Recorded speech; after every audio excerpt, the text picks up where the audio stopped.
Tutorial: Launch and Exit Activity Wizard. This tutorial explains how to author activities using the Activity Wizard. What is an activity?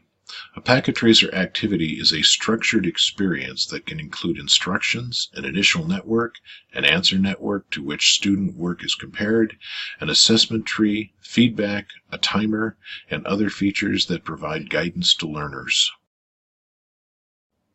Why use the Activity Wizard? The Activity Wizard allows authors to create structured educational experiences for their students.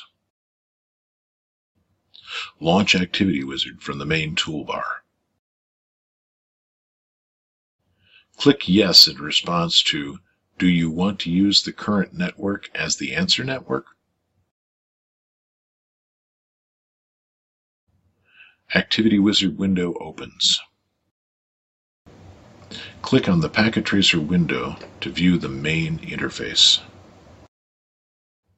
Click on the Activity Wizard window to switch back to the Activity Wizard.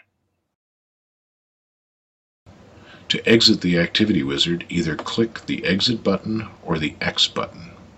Packet Tracer will create a new workspace.